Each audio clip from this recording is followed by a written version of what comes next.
Bueno, es bien conocido que el defecto óseo es el que va a determinar el tipo de revisión, ¿no? El defecto óseo hay numerosas clasificaciones.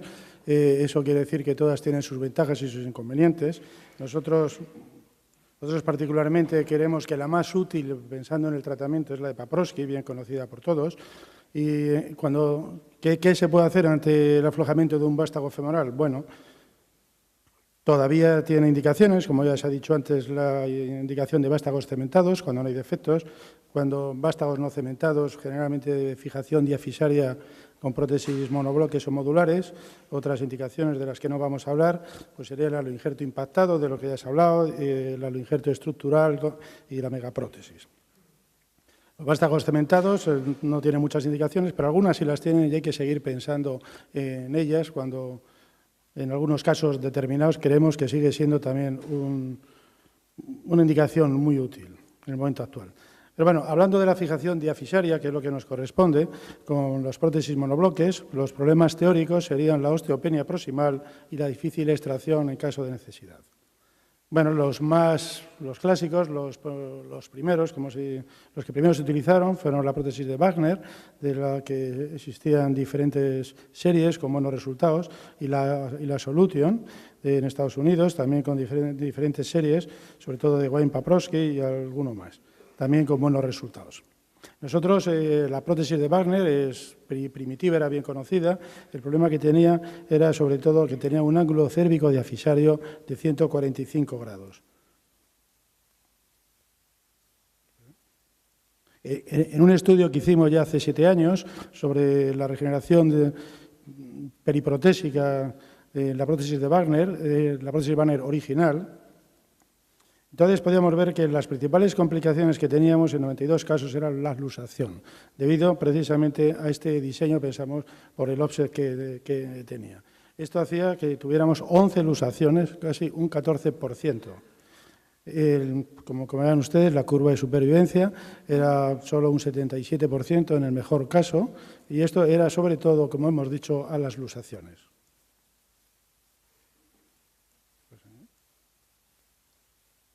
Sin embargo, podíamos ver que algunas veces se producía un crecimiento cortical alrededor de la prótesis, en algunos casos, en otros no crecía y en otros casos era claro esto. Aquí tienen algunos ejemplos. Como ven, por ejemplo, las osteolisis, como algunas se reducían. Y luego, el otro diseño también muy utilizado, en nuestro medio más la Solution que la Wagner original, que era la Solution. Como saben todos, era de porocoat, en cromo cobalto, podía ser recto y podía ser anatómico, depende de la longitud. Nosotros hicimos un estudio hace 4 años donde estudiamos el stress shielding en este tipo de implantes y los aflojamientos asépticos. Entonces, para ello, para medir la regeneración ósea, hacíamos un cálculo del índice cortical que ya lo estudió John Callahan, y luego también la anchura cortical de las corticales lateral y medial la hacíamos a 3 niveles según Bosco. Las complicaciones que teníamos, las luxaciones por el diferente offset de este implante, se habían reducido considerablemente y los resultados clínicos eran buenos. Fíjense ustedes que un 96% en el mejor caso y 84% en el peor. La fijación radiográfica era buena en general, 89 estable, 4 fibrosa y fijación inestable en 2 casos. Este es uno de los casos que hubo que cambiarle por aflojamiento, se hundió y hubo que cambiarlo por otro vástago más ancho. Era un vástago muy fino. Las líneas radiotransparentes eran muy escasas, tanto en un diseño como en el otro.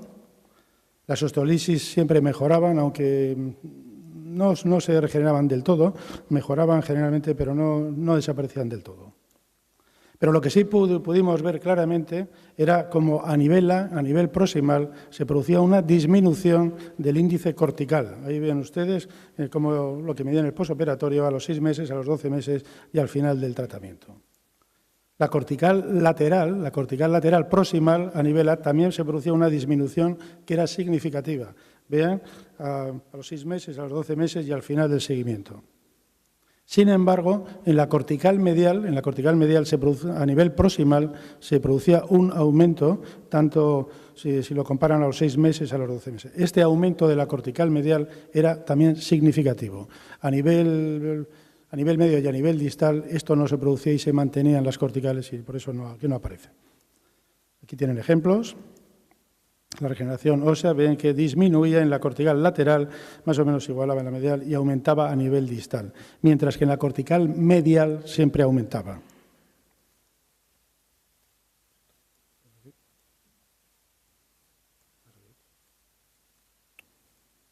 Bueno, esto es un ejemplo.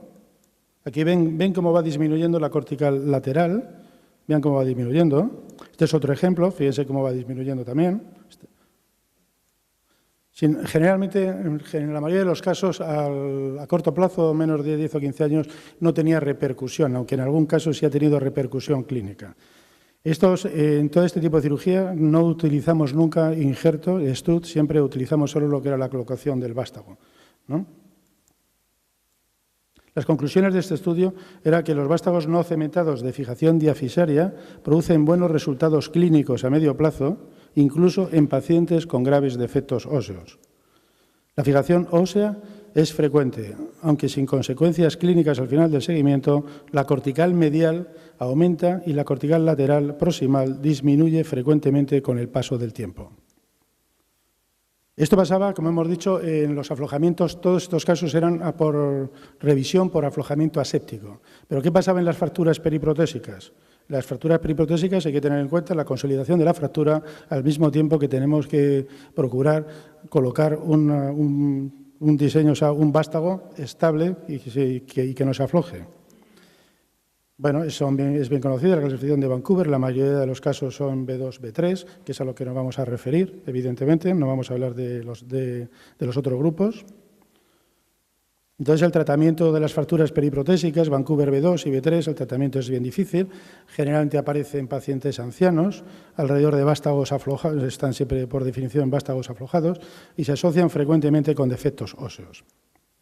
Nosotros hicimos un estudio similar al anterior, posterior, pero en fracturas periprotésicas de Vancouver B2 y Vancouver B3.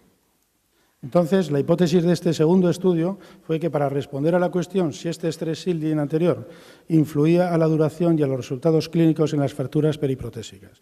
Para ello, analizamos un estudio similar, la evolución radiográfica similar con el índice cortical y el engrosamiento de las corticales, como habíamos hecho en el estudio anterior. Fueron 44 fracturas en las que se le colocó una solución. Aquí ven los datos de los pacientes, ¿no? De las fracturas B2 había 23 y fracturas B3 21. Aquí ven la osteoporosis, que la edad era alta, y aquí ven el defecto óseo también. La edad media fue 80 años, solo en 5 pacientes eran menores de 70, el seguimiento fue de 8 o 3 años. Y ya lo vamos a decir luego, solo en 35 casos, porque en los demás, dada la edad, se habían muerto y no habían llegado a... O sea, solo valoramos para el análisis posterior a los que tenían un seguimiento mayor de 3 años. Vean que solo analizamos la evolución en 35 caderas con un seguimiento mayor de 3 años. Eso no quiere decir que en los 44 años, los 44 casos a los pocos meses habían consolidado en todos los casos, como luego diremos. Hicimos también el estudio del índice cortical, y igual que en el estudio anterior, y también el grosor y la anchura de las corticales. A nivel clínico, todas las fracturas consolidaron con un tiempo medio de 5 meses. 4,4 meses fue en las B2 y más tiempo, casi 6 meses, en las fracturas B3. Esto era significativo. Los resultados clínicos aquí los tienen. Entonces podemos ver a nivel A, o sea, a nivel proximal, solo de las 35, como hemos dicho que fueron donde lo analizamos, cómo el índice cortical aumentaba de 1,49, 1,55 y 1,59, que era significativo. El índice cortical que había bajado en el aflojamiento aséptico. La cortical lateral, que había disminuido en el aflojamiento, en este caso aumentaba, 4,92, 5,24. Y la cortical medial, por supuesto, aumentaba también.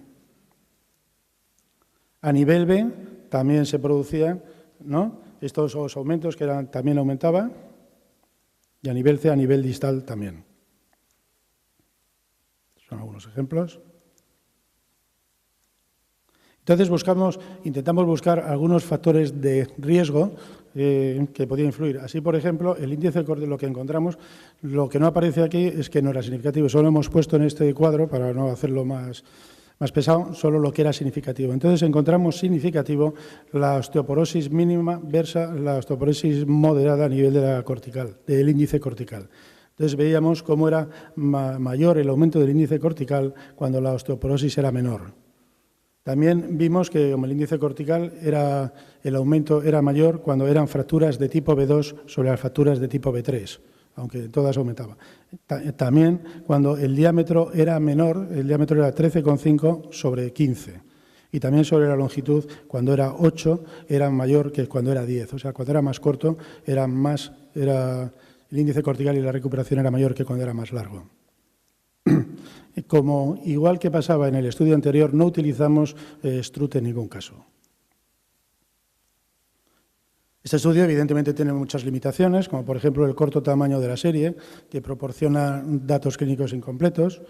No se ha comparado esta serie con otros diseños y no realizamos análisis de variabilidad intraobservador para las mediciones.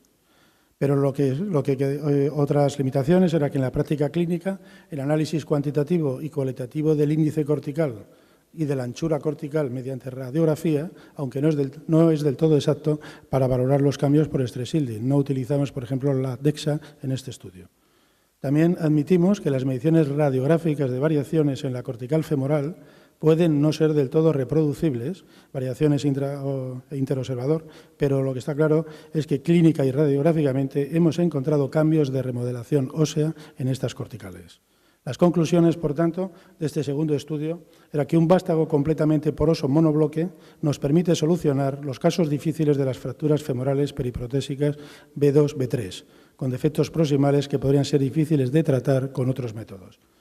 Todas las fracturas consolidaron tras un tiempo medio de 5 meses y todos los vástagos eran clínica y radiográficamente estables al final del seguimiento.